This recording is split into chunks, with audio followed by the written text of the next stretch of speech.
we on a sister ship. Come with us, we on a sister ship. Yeah, we on a sister ship.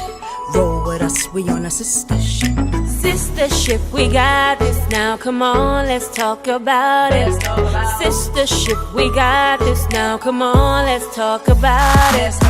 Sister ship, we got this now. Come on, let's talk about it. Sistahship too. Yeah. We love you. She's on every show. She watches us from the room. Oh, yeah. I mean, She tells me about what's going on the show. She gives me the whole. Because she don't stay up. You know, she's just like, somebody got to keep her in order. Yeah. She tells me, she's like, this is what happened. You need to watch it. Make sure you get it all so you don't miss nothing. That's right. So with that said, listen to Joan. Watch every Sunday at 2 p.m. Eastern Standard Time, the Sistahship. Yeah. And come on down to We Share. And come on down, we share. Let us help you. We're here to help you. We're here to help the community. We are in your corner. We're in the public's corner.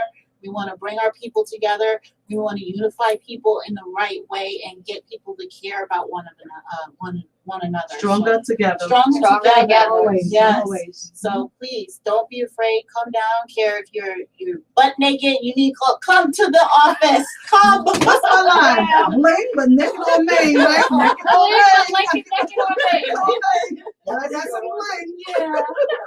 Thank you so much, Thank Joan. you so So much. with that said, I think you just led us really into the discussion that we really wanted to have today, right? So Absolutely. it is about community, it's about togetherness, it's about kind of just breaking down the barriers that we have, that this country has been known to create. Finding and- the commonality. Exactly. Instead of Barriers. the barriers and the difference. Yes, we have amazing differences. We can all learn from one another, regardless of who we are, what culture, what race, what creed, whatever. But at the same token, we need to also understand that we are the human race. We are one people if we stop with the barriers that we put in place. And again, this came from the history of this country, unfortunately. We can't change what occurred, but we can look to better ourselves and better And everyone for the next for the generation. next generation, which is, what we are going to be speaking to today. I just wanted to give just a couple stats, because I know in the last conversation we focused specifically on Black-white relationships, but I want to talk about when we speak about interracial and interethnic relationships, marriages. Let's say marriages. It's obviously the percentage is much higher when you think about relationships in general. 10%, and this is a 2016 census study, 10% of our country, U.S., is married, interracial, interethnic. Just 10%. Small percentage when you look at the holistic picture. Of that, 8% were in a mixed nativity marriage, whereas one spouse was of a foreign land. There's 7 types, and it's interesting how these are classified. There's 7 types of interracial, interethnic married couple combinations. And I'll focus on the 80% because, again, when we really talk about diversity, we need to really put stats to what you see out there in the world. So about 40%, now this is interesting because this has changed from before 2000. Yeah. Is that 40% are white with Hispanic, any race, okay? Where it used to be Asian and white was 42% prior to the 2000, in the 1990s. Okay. 16% are multi-races, where one spouse is multiracial. 14% are white Asian, and 8% are white Black, non-Hispanic. And then when we talk about the adults and multiracial adults, and this was based on a 2015 Pew study, of the 80%, 50% are white and American Indian, 12% are Black and American Indian, 11% are multiracial Hispanic, and 11% are Black and white. Now, again, when you look at those numbers, those percentages, you're like, well, the marriage is one piece of it. When we talk about people who are not married, you're still having children out there, right? So you're going to have biracial or interracial children or interethnic children. So again, it's about focusing on the diverse cultures of our society and how we help our next generation to understand that although there's a history here that we need to be cognizant of, how do we then move forward as a country? And what are some of the things that we can do to make sure that we're open dialogue with our children, with our neighbors, with our friends? Because it's difficult. The first place to start, like you said, is with our children. Mm-hmm. As far as that goes, children are taught Mm-hmm. to see clearly with uncolored eyes, and that's a big thing. If you start your children off right in any kind of a program or anything with now television programs, that are specifically geared towards that ideology, they'll grow up understanding that humans are humans, regardless of what their external appearance might be. And that's what's important. Television plays a big role in this now, as far as that goes. I have, a very young grandchild, and when my 10-year-old granddaughter was growing up, I watched how Sesame Street and other TV shows evolved to have more diverse characters. I've watched television commercials now have interracial families on television commercials, and LGBTQ commercials are now part of a big trend now in America. And that's where we have to continue to go as far as that goes. Our children need to be taught that everyone is in fact a human being to be regarded as such. So you're right, we do need to teach our children, but when you come in a situation where the parents are still not that accepting still behind the times, it's hard. Although children are, in some cases, they're friends, people that they interact with, if they're in a very diverse area. But again, I talked about it last time, going back home. I might be in a predominantly white neighborhood, predominantly Black, Hispanic, whatever have you, and what the school system is diverse. How do we speak to the parents and help to bridge that gap? When the children bring their friends home, the parents have to set examples. Children are now teaching their parents. Being the terminology that we had always used, again, 30 years ago, being a transracial family, I was always very particular about making sure that my children had a complete diverse, group of friends.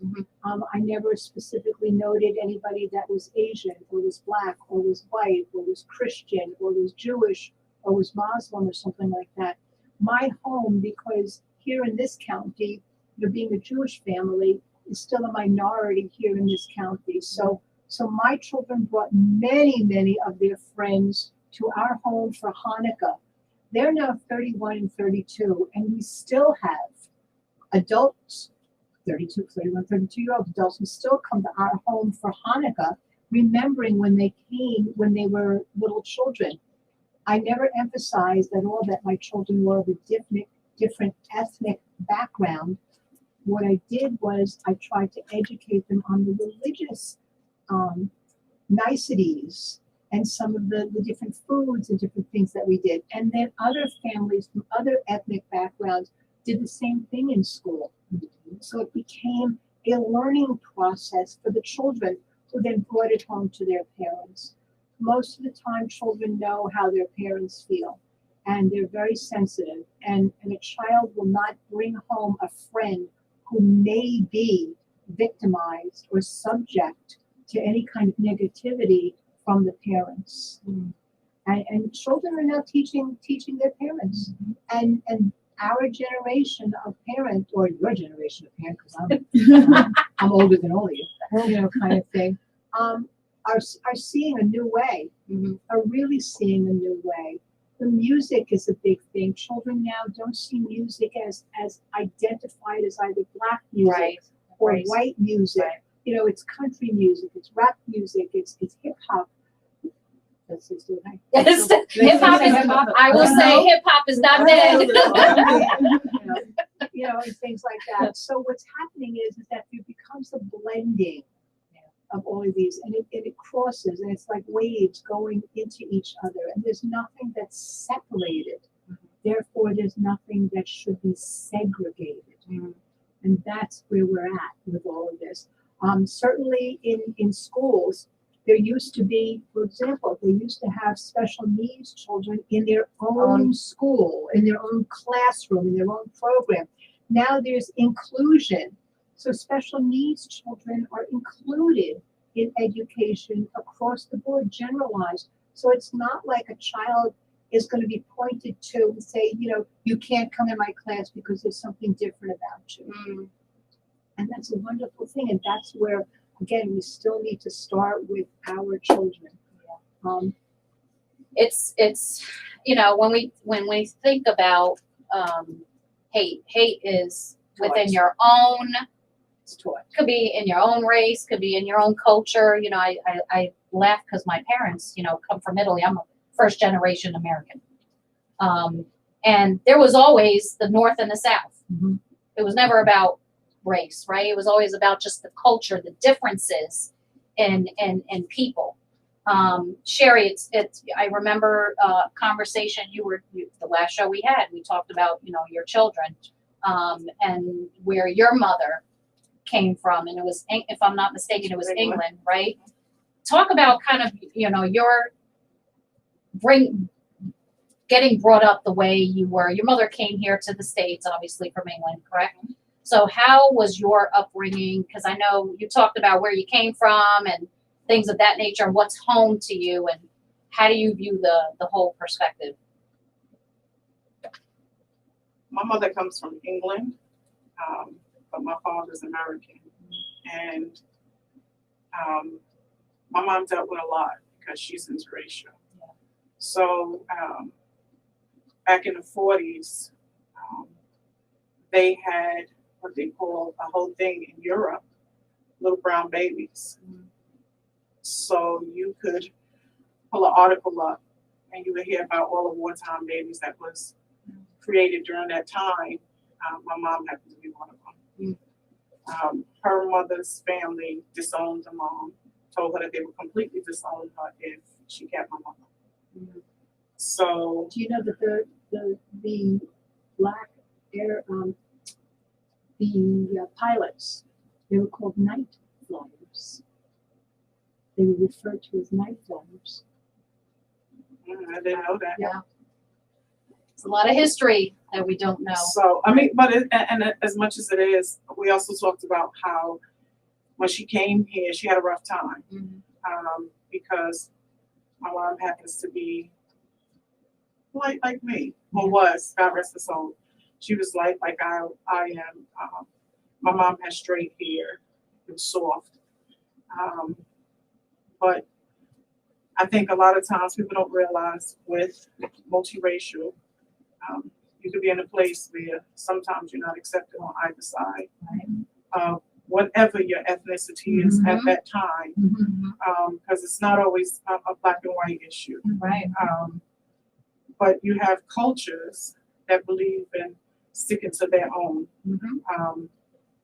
My mom dealt with that. She, you know, it was kind of difficult because my father, he said that he was fully African American, and it isn't so. I did the DNA testing, the ancestry thing, and I found out I'm a little bit of more than just Caucasian and African American. So I don't do a whole lot of talking about me, but I know what it's like to be interracial. I know what it's like to feel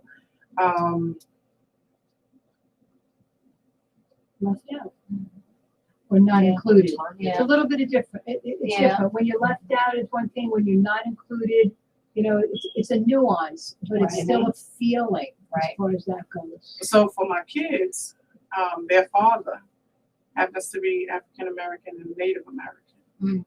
And so every time when you see my kids, they have an exotic look. So the first thing people want to know is, what are they? And I tell my kids, you tell them you're human. I love that. You're human. I love that. I love that. Like, what difference does it make? My makeup is who I am.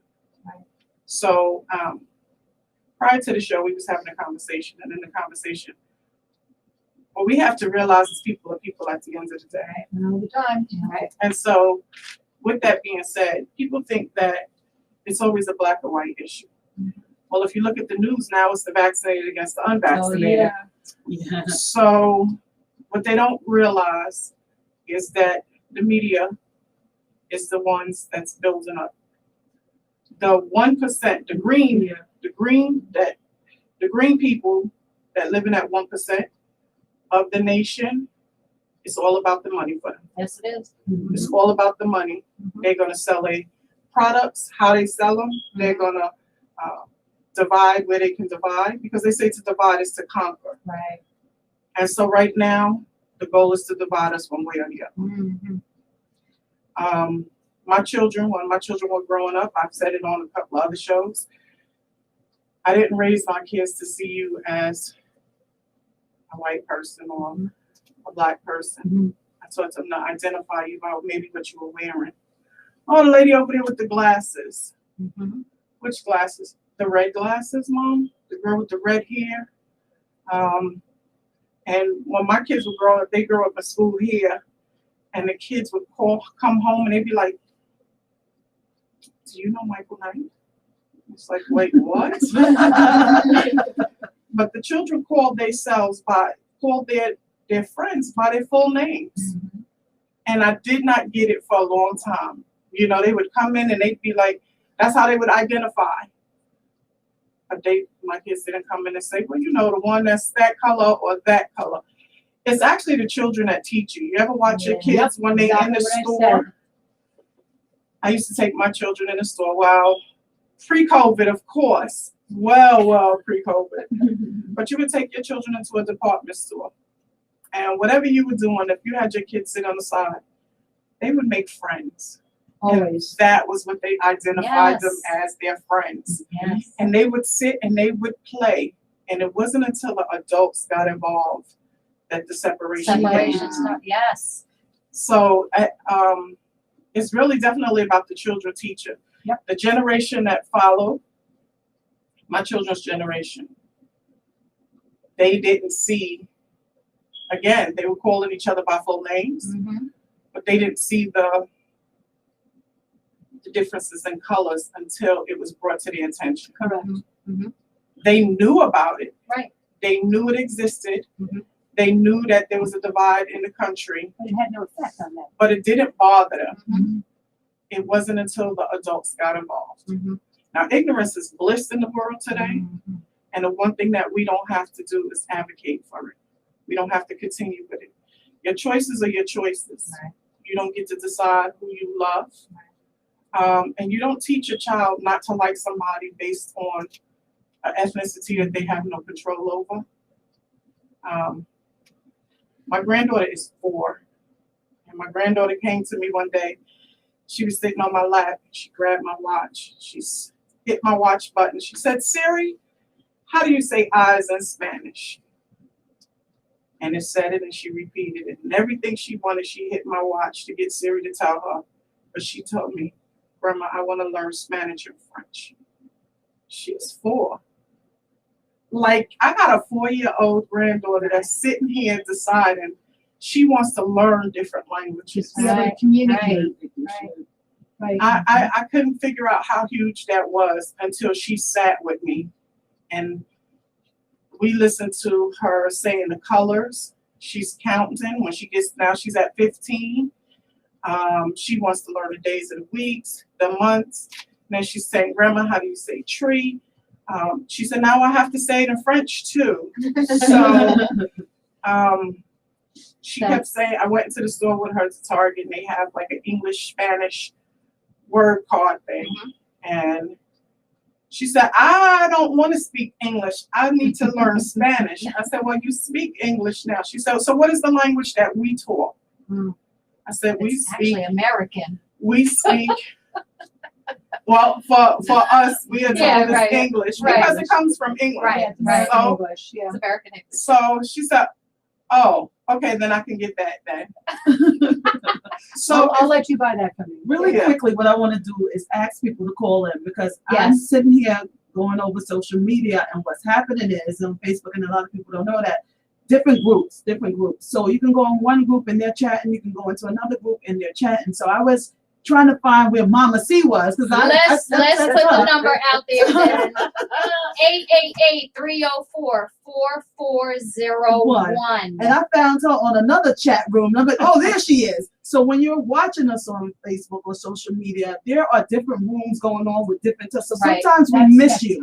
spectacular. Yeah, Okay. we miss what So you're if saying. you call in and 888-304-4401, you can talk to us. And then we do apologize if we're not in the chat room and you don't see us responding. But again, if you're looking There's at so us many from chats. Facebook, there's so many chats going on. There's so many groups going on that you don't always catch everything that everybody's saying. Right. And I was actually surfing around because I'm like, well, Mama C, why are you not on? And she was in another group. Mama C, hello, Mama C. We know you're always on. But again, back to Tiffany's point, I agree. I think we miss sometimes conversations that are being had, questions that are being asked, Correct. dialogue that's being had, Mhm. so that we can also engage in those type of discussions. 888-304-4401. Make sure that you are engaging with us. Call in. We will hit that speaker button and get you on live. So please do call in if you have any questions, comments, anything of that. There you go. Yep. There you go. That's a See? true It is. diversity right there. Sure And that's is. the whole thing. Like, I mean, I know with you, Melissa, Of course. and we got a caller already. And guess who it is? We got a caller coming in. Hello, this is the Sistahship. Who do we have on? This is Mama C, that y'all call my Mama C, how are you? I'm loving the dialogue, and I'm going to give a big hug and kiss to Melissa because I haven't seen her for a while, and so I got to get over to We Shares and get my sister hug. That's right. That's But right. I wanted to say, one of the things that most people don't understand is that love is our natural nature. And if you watch children, they love Yes. everybody. You know, they Yes. hug everybody. They, you know, they're happy, and they don't distinguish between color, what color or race you are. And because people don't understand that love is our natural nature, they go against that. And so what happens is it creates a whole lot of chaos in their own lives. And they need to understand that until they get back to loving one another naturally. Now, there are people I can't love, I don't love up close and personal because they're too toxic. Whatever the issues are in their lives, I'm not going to be the scapegoat or the Right. sacrificial lamb that they beat up on Right. because their sense of hatred and a lack of desire to be diverse is so deeply rooted within the garden of their souls that there's nothing, you know what, if they're not going to listen to God, they're not going to listen to me. And that mean-spirited energy is contagious because there are people, if you stay around them too long, make you want to slap the bejesus out of them. You know, what I do is once I recognize what I'm dealing with, and that's so important that we all use our natural God-given senses to understand the who, what, when, where, why, and how to's of interacting as human beings. So Mama C, hold that thought because the phone is going crazy right so now. we need to grab another call and we'll get y'all back to answer you. it. I done said what I had to say. Y'all answer the call. Okay. Love you. Mama C. All right. We on a We on Sistahship. Sistahship. Who do we have on? Hello, caller. Caller, hello. Hello. Hello. Hi, how are you? Turn the background down. I Did we think lose we her? lost you. Give us a call back. Hello. Hello. Hello. Hello. Who do we have on? This is the Sistahship. Hi. Hello. Are you recording right now? Absolutely. We are We on a live on the Sistahship. Okay, well, my name is Raven, and I am a fellow radio talk show host, and Mama C invited me. Oh, Okay. awesome. So what Um, comments and questions do you have for the Sistahship? And let us know how impressed you are with us. Yes. Well, I am very impressed. Nice. Divine. Nice. Divine. And I like the topic Thank you. because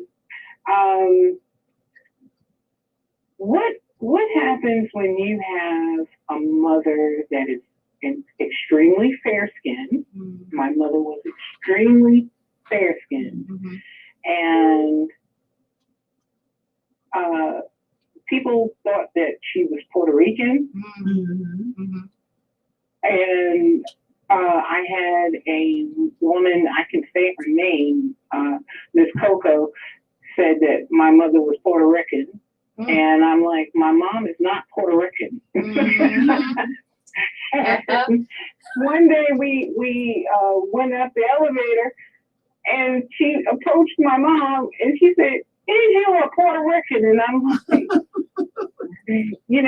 going to correct her, and my mom said, "See," because she didn't want to argue with the woman, because you can't fight ignorance with ignorance. Right. And I can relate to you, because with Mama C, when I was growing up, that's all I got. Your mother's Puerto Rican? What's your mother? She's Spanish? Puerto Rican. Yeah. And I'm like, Yeah. Your mother's yellow. What is she? Yeah, your mother's high yellow. So I can relate to that. But that goes back to your point that you're making, is that, again, forget about color. Like, people are still, even if you're black and you're light skinned, people will look at you and think you're Puerto Rican. They want to have something. Or they, you know what I'm saying? So they like, a white person, you would never, maybe some people know I'm Italian. Some people have said I was Puerto Rican.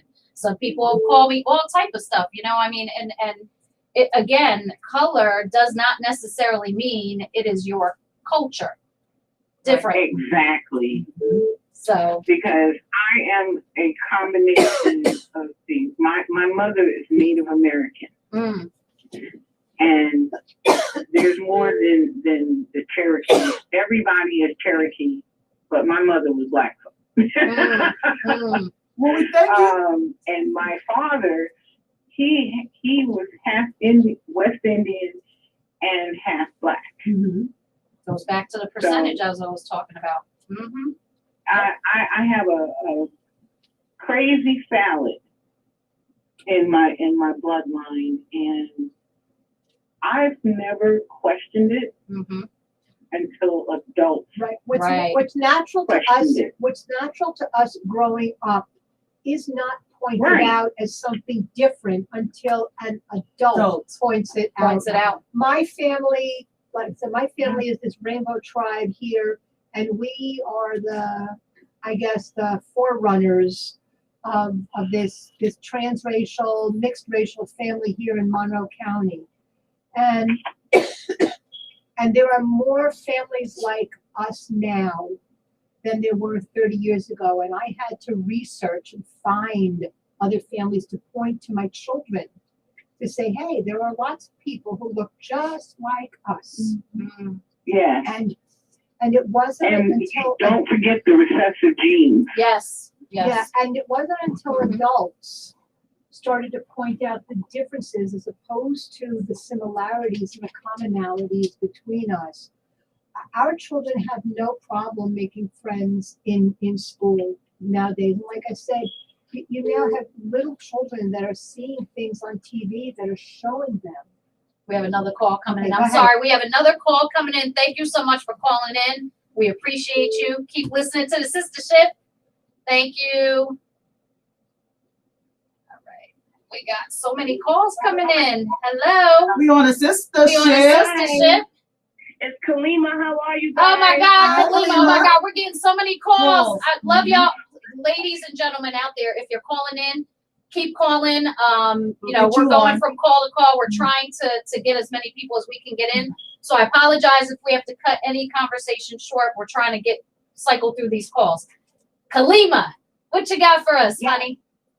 So I kind of want to piggyback off something Sherry said, but before I do, I kind of want to mention my son was like in kindergarten, and one day he was trying to tell me about a student in the class, and I kind of said to him, well, what's the person's ethnic or something like that? He was like, they're tan, and it was kind of funny to me because my son didn't understand color, but I kind of like that because I never put those stipulations on him. Right. So I just let him freely just talk about the guy. I just thought it was so cute. And he was the person just tan, and that's it. Like he didn't know color because we really didn't do that in my household. Right. But Shirley, I love what you said about the stuff, how you didn't teach your kids and how you taught them how to identify, like, the person with the glasses. And you said, well, color was the glasses. When I think about stuff like that, and because there's a lot of, situations going on, I'm like, I believe there should be a program enforced like that, like, to teach kids to identify other students by, or other people by what they may have on or what the color they hair may be instead of the color of their skin. They're doing that now. And that was just my comment. They're doing that now. Thank you, Lady K. Yeah. That is what's going on Appreciate in schools now. I mean, they have children now. I mean, there are the commercials that you can see of the two little children who say, look, we're twins because we have on the same shirt. And the children are absolutely diversely different, but they believe they're twins because they have on the same shirt. And that's where we're coming from now. Like I said, in the 40s, it was very different. In the 60s, I mean, there were, I remember, the race riots here, here in the United States, the Black Panthers, and things like that. I grew up in a very mixed culture. My father, God bless his soul, in New Brunswick, New Jersey, had the first Black man who was the manager of his business. My uncle. I mean, I grew up with my uncles were all Black. At my bat mitzvah in the synagogue, I had 5 or 6, 8, whatever, of my uncles there. That was the first time in that synagogue there were like people of color in the synagogue, in the one that I belong to, as far as that goes. And so when, 30 years ago, as foster family, when we were offered our boys, I said, okay, just send them. And the caseworker kept saying, they're Black. And I kept saying, yeah, and? They're Black. Well, I got it. And we were talking earlier, that was so frowned upon. I mean, interracial marriages were frowned upon. Interracial dating was frowned upon. There were laws. I mean, as we all know, the history here in the United States, there were laws against things like that. And as things continue to progress, either through passivity or through activity, we're getting closer and closer to a unified front. But there's still so much work to be done. Absolutely. Truly, there's just more work. It's a hope that within the next several generations, that there won't be any ideology at all towards race, towards your ethnicity, towards your sexual orientation. This is the new thing now. The LGBTQ, trans, population are looking for a niche. Just like people who are people of color who are looking for a niche, here in the United States. Our school districts are now, much more diverse than they used to be, with people moving in. And, like Sherry was saying, about, culturally, you've got, city people, who are moving up here in the Poconos, and you've got, those who've been here for either by birth or 40 some odd years. The culture is different. All over the United States, you have different cultures, not necessarily colors and ethnic backgrounds, but cultures depending on your geographic location. And that's where the differences, can be blended in to the next culture that you relocate to. I mean, you make a good point.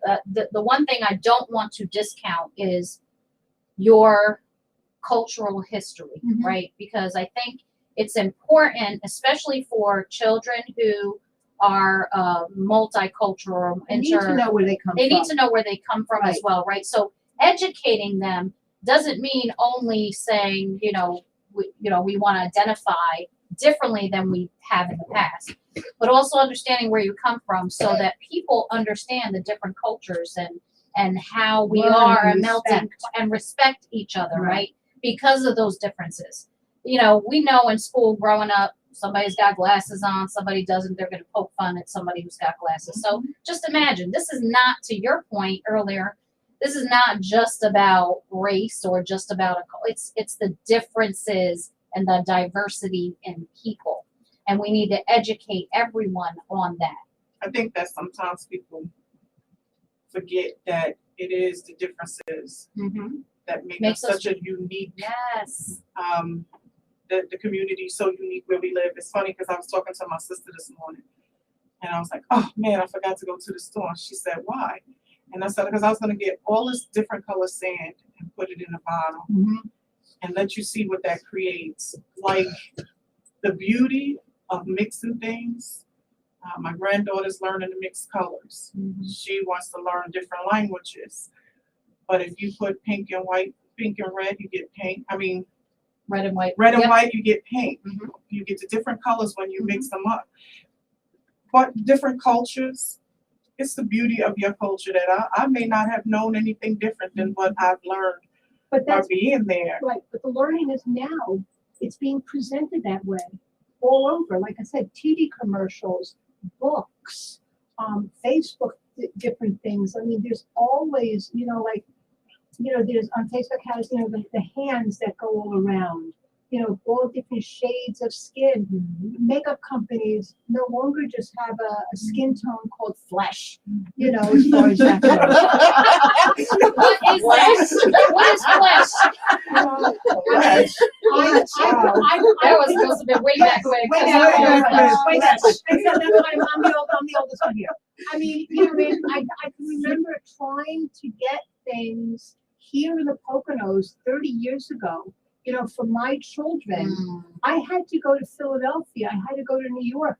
When the first ethnic hair care store opened up here in the Poconos, I was so excited.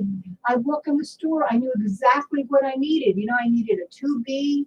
I needed, a 1B, what- a yeah, 2B. yeah, Well, she know the colors. the colors because I'm weaving hair into my daughter who came to me with very, very little hair, what they used to call kitchen hair, kind of thing that she had. So I never heard that, but yeah. So that I'll explain to you. So that's what Kitchen here, so, really? wow. The kitchen, and this is a kitchen. Well, I get now that you say that, now I know exactly what that So, meant.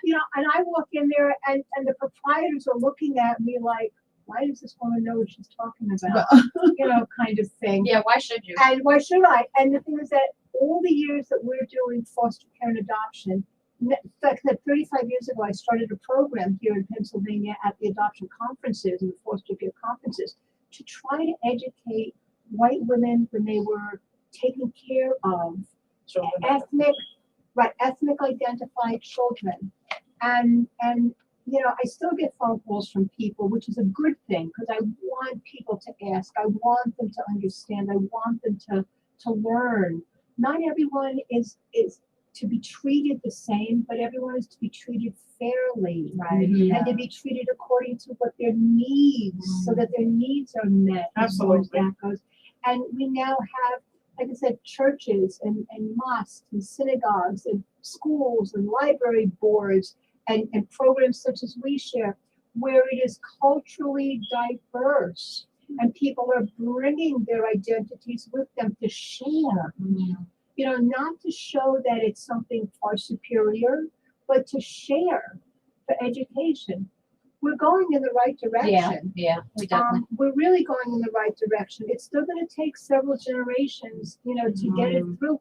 And we're only talking about our own area or the United States. Europe is far beyond the United States. Europe, you actually make a good point because when my husband's Black in case anybody didn't know, when my husband and I go with my parents to Italy, There's never a stare, Right, nobody looks twice. looks twice, Right. questions, has disgust look in their face or anything of that. The Scandinavian countries were far ahead, far ahead of Europe as far as that goes. And you're right, nobody looks. Nobody looks. Nobody looks. It doesn't matter. They just want to know, are you a good person? Yeah. Are you a mensch? Are you a fine human being? Can you contribute to society? That's all they want to know. And Sherry and all of us here raising children, all we want for our children is for them to be able to have a positive contribution to society, Right. to make something of themselves, Right. and to keep that going for the next generation. Your granddaughter, my grandchildren, we want them to keep that going. Along with the generational Yeah. wealth. And Yeah. Generation. making sure that they can pass everything along to their Yeah, children and keep absolutely. it going.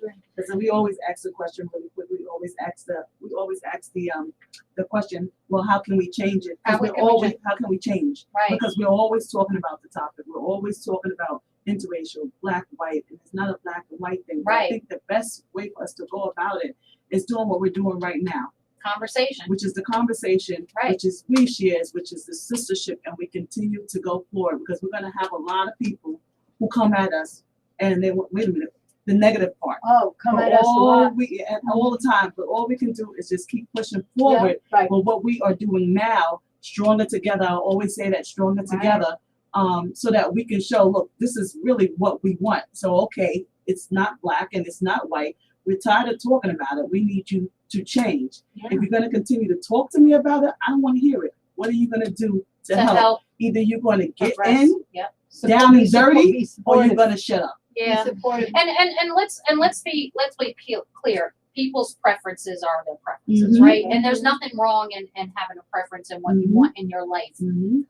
But to now push your preferences on others who are don't Impose agree them. and Yeah. impose Right. on Mhm. others, that's where we kind of lose the battle, right? Mhm. And how we need to just allow people to be who they are and to want what they want and to Correct. love who they love and to engage their children in a different light so that we're not constantly fighting one another, because this is exactly the divisiveness this country we inherited from this country, right? Because again, when you think about Europe and other countries, it's not what you not see there. here. So again, we just need to make sure that, to your point, when we talk about the Sistahship Network as well, and how we try to heal one another and how we try to heal others, and we try to work together with everyone, diverse And educate, diverse backgrounds, educate everyone. And Melissa, I know with We Share, and I know you have a very diverse family, and I want you to kind of speak to that as well. We just have to learn to be human. To be human. To be human. Accept And it, Matt. Accept it. And accept the differences. It's okay. And what I want It's to okay. what I want to say to that is, when we first started the sistership, we got a lot of pushback because at 1st the cast was all black. So we heard they're too black, they're too this, but nobody even gave it the opportunity to see what we were doing. They just saw a room of black women. And Noble. I would get phone calls about it. And I said, no, because the cast is black does not mean that we're not diverse, because there are a lot of people who will continue to come on the show. But can you give us the chance to do what we do first before you start with the negative comments? So we progressed past that. But it was hurtful trying to figure it out, and you're sitting here and you're like, yeah, really? But you But didn't if see the what cast was bothers me. white, it was opposite. It would be that. But the problem is, again, is that it was still women. Women issues. Yes, could there be differences depending on your background, your race, your ethnicity, whatever have you? Yes, but at the same token, we were still all women, and women issues are everybody's issues, right? So I think that's where, again, once again, we get lost in translation when we look. And, it was funny yesterday. I said to myself, close your eyes for a minute. Close your eyes for a minute. Anybody who's out there right now, close your eyes for a minute. You must feel the person that you are trying to bring into your life, right? It shouldn't. If you were blind Okay, a blind person doesn't see color. Mm-hmm. They feel with their heart. They listen with their ears. They touch with their hands. They smell with their nose. They don't see what's in front of them, right? So at the end of the day, if they get involved with somebody, and I'm not going to put a color to it, they don't know unless someone tells them. Because guess what? Love is what you feel, what you take in, what you're breathing, the sense, all the sensory systems, right?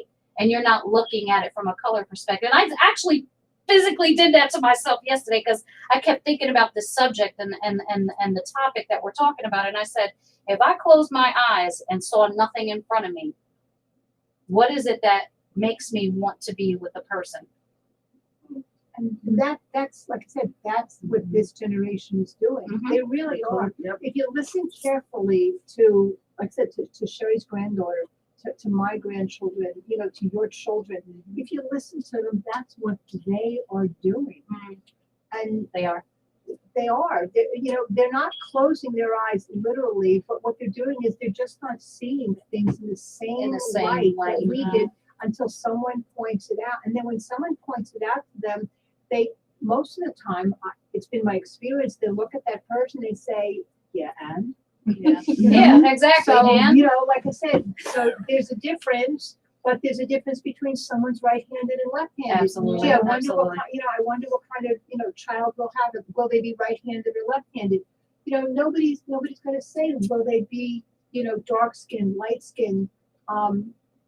DNA now, with, like you said, with the testing that they're doing, people are finding that they're not one thing or the other. And I think they're more startled by that conglomeration and mixture of everything that they are.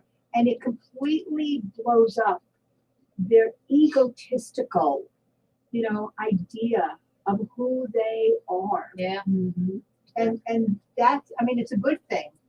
Yeah, and again, you don't want to discount. Again, we do see color, right? Let's call it what it is. It's human nature. You're going to see color. It's our human nature. It's our human nature, right? So, but I bring the point of just the human element and the feeling, because I think it's important for people to understand. Once again, when you're looking, and I don't want to say looking with the eyes, but when you're actually feeling something, hearing something, tasting something, smelling something, you don't use color as a measure, right?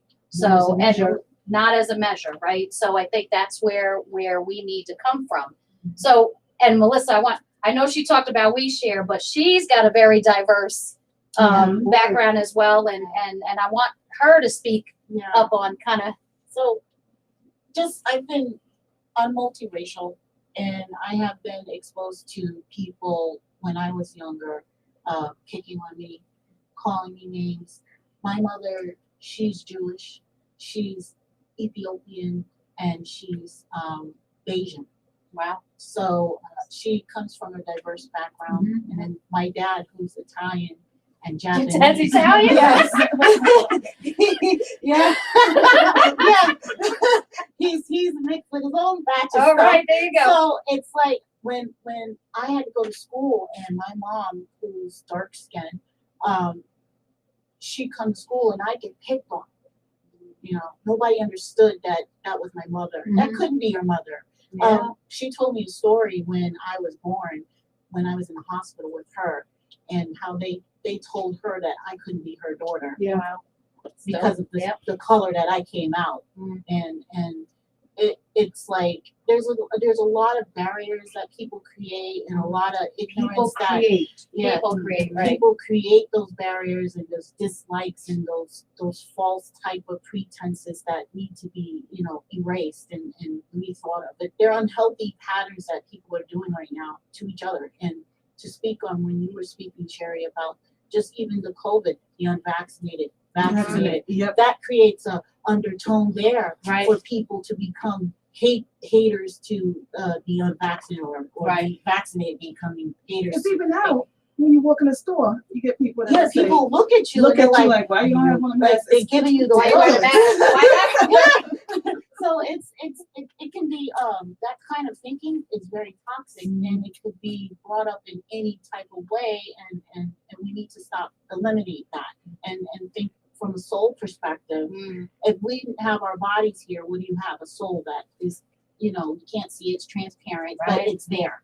And can we connect on that level instead of a level of just, oh, I don't like this plate, this is orange, or Right. There's certain colors I don't like. Human beings have, like you said, people have likes, dislikes, preferences, Right. like you said Right. before, and all of those things lend themselves to the environment that you're creating for yourselves. However, like I said, this next generation has its own attitudes, its own identities, its own preferences, its own likes and dislikes that may or may not be the same or even just jive with their parents as far as that goes. And we're stuck with allowing our children to grow up and to leave home, and then they have to make decisions all by themselves.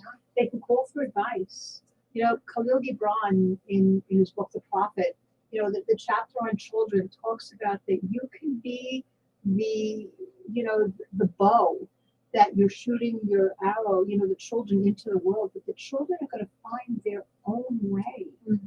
And if in fact it's different than yours, you can either accept it or reject it.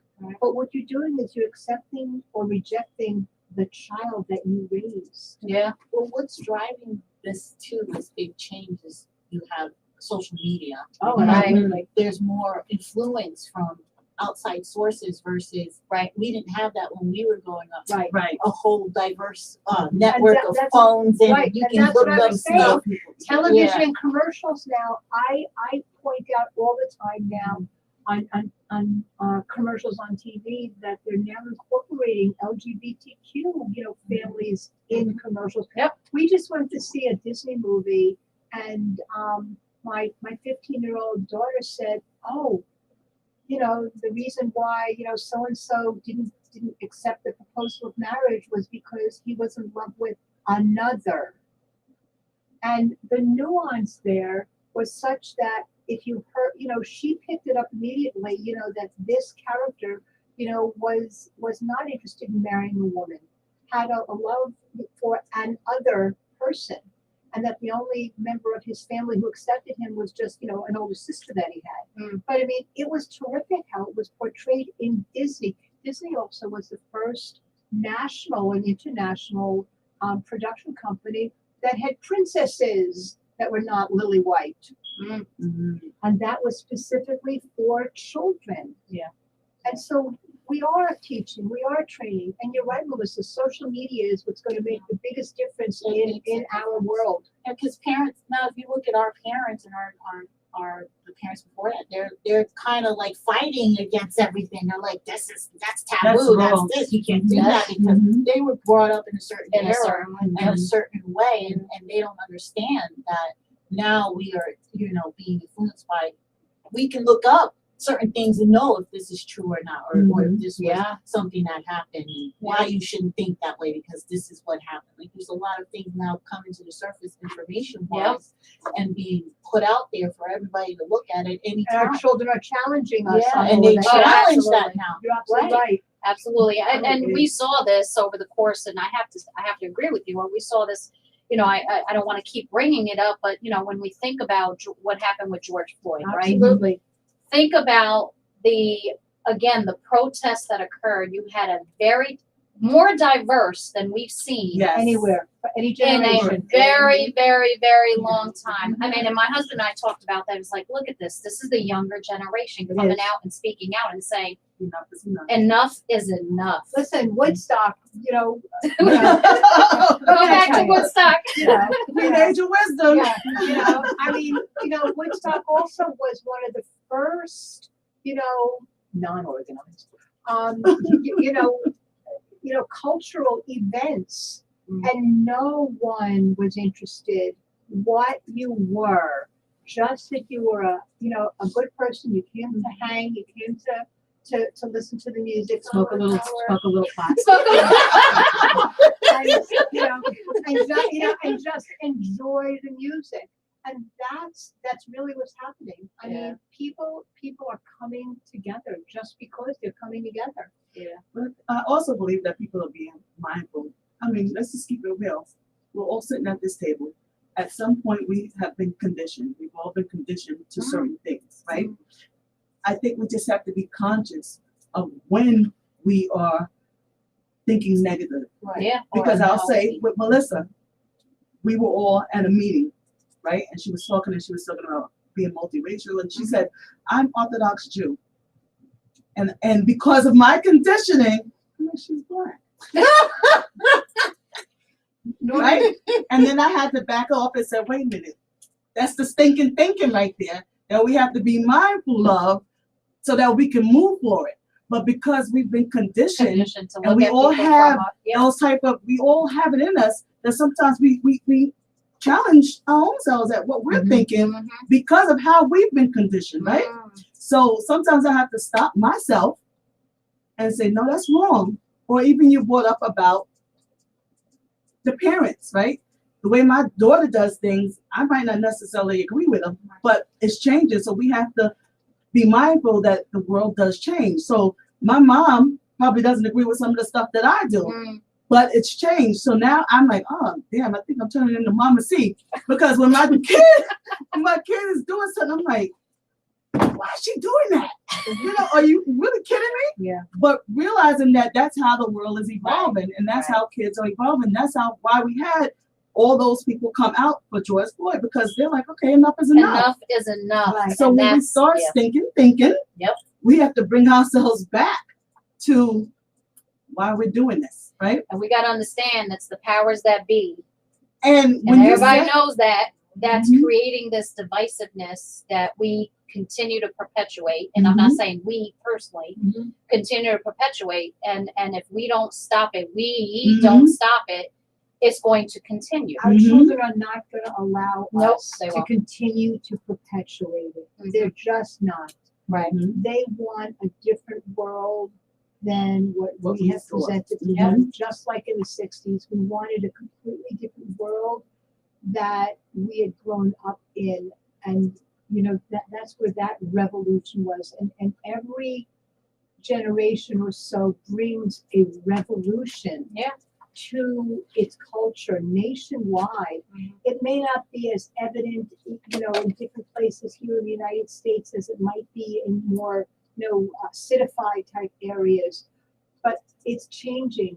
You know, we have many more, let's say, vegetarians and vegans, you know, than we certainly did years ago. There's much more available now than there was, and menus on national restaurant chains now have those types of things, and they would never have considered that 10 years ago.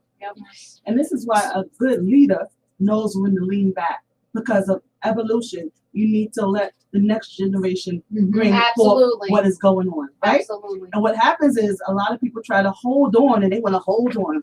You got all the old ones, they want to old heads, they want to hold on. They want to hold on tight, and they don't want to let the next generation, right, do what they do. I can't work Right? So they're like, hold on. And then the next generation's like, no, we're not doing it this way. It's different. So I was just looking at, let me just take the focus. Take it, Sherry. So I'll tell you, we got a couple minutes left. Go ahead. She can't even do it no more. The cultural differences. No, I gotta bring it. All right, okay, that's it. So let me piggyback and let me answer to her. We as a different generation, we have to learn balance True. and letting go. We have to teach balance in the differences culturally. Right. When I was growing up, and this is the way I raised my kids, the same way. What my mother put on the table is what we ate. What did not eat. Today, you have these young parents that will get up and make 3 or 4 different things for each of the kids. Is that cultural?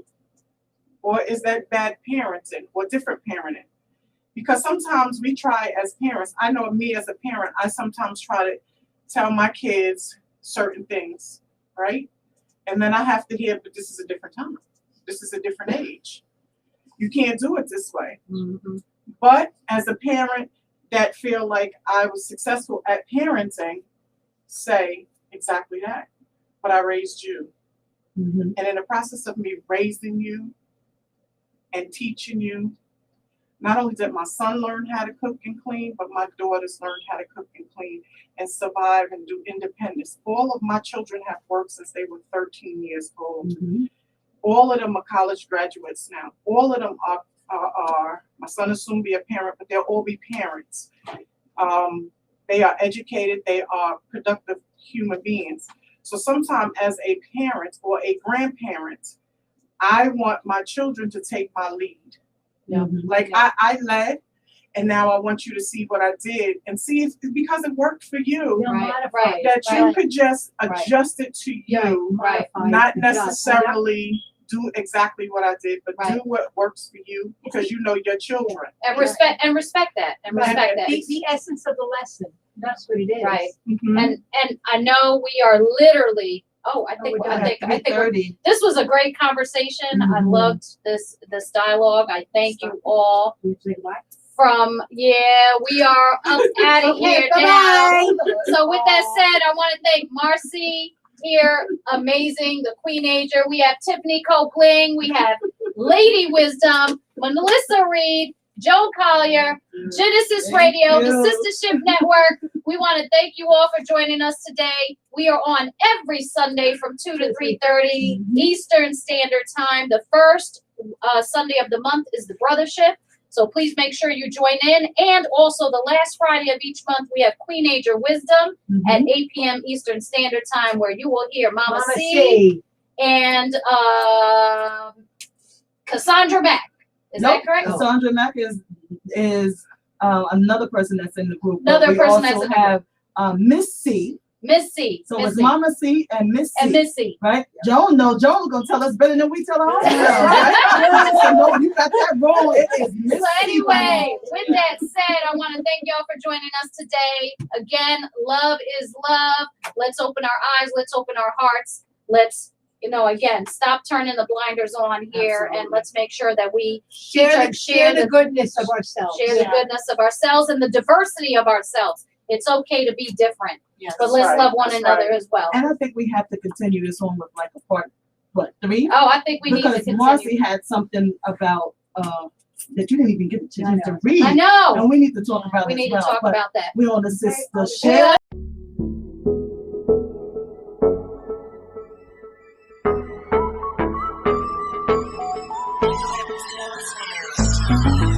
Yeah, we on a sister ship. Come with us, we on a sister ship. Yeah, we on a sister ship. Roll with us, we on a sister ship. Sistahship, we got this now. Come on, let's talk about it. Sistahship, we got this now. Come on, let's talk about it. Sistahship, we got this now. Come on, let's talk about it. Sistahship, we got this now. Come on, let's talk about it. We're my sisters, we got this, sisters. You roll with me and I'll roll with ya. We're my sisters, we got this, sisters. You roll with me and I'll roll with ya. Substance, sis, you know we on a mission, no games. Help each other get over some things, build strength, bring change. Cause we've been through the rain, now it's time to shine like bling. Let's talk about life skills. We building up our quality to right wills. We rolling out of poverty, love heals. So we become the prodigy of how a sistership could be a really hot commodity. Stand together, we united, hold hands. Support each other dreams and our plans, doing everything we can. Just to show we understand the power of a friendship, fam. Live life on purpose, together we learning. Yeah, let's talk, we don't wanna see you hurt. And we here for each other, no matter the color, networking. That's for sure and for certain. Come on, yeah, we on a sistership. Come with us, we on a sistership. Yeah, we on a sistership. Roll with us, we on a sistership. We're my sisters, we got this, sisters. You roll with me and I'll roll with ya. We're my sisters, we got this, sisters. You roll now, come on, let's talk about it. Sistership, we got this now, come on, let's talk about it. Sistership, we got this now, come on, let's talk about it. Sistership, we got this now, come on, let's talk about it.